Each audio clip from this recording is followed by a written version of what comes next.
Rokok elektrik yang berpotensi disusupi narkoba jenis baru tersebut diungkapkan oleh Kepala BNN Kota Denpasar, Leo Dedi, ketika bersilaturahmi dengan pimpinan kelompok Meda Bali Pos Satrio Narada di Gedung Pers Bali Ketutnada pada Rabu 21 Januari 2026. Leo Dedi menjelaskan bahwa para produsen maupun pengedar narkoba kini terus berinovasi dalam memasarkan barang haram tersebut.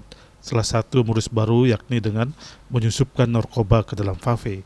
Di mana modus baru atau perkembangan peredaran gelap narkotika yang ada saat ini dengan menggunakan modus vape yang menggunakan cartridge, di mana kandungan di dalamnya adalah kandungan narkotika.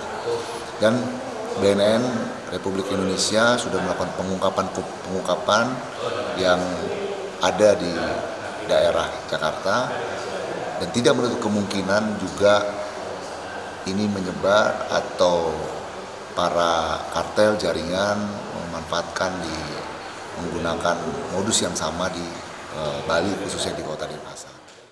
Riyaso Bali TV.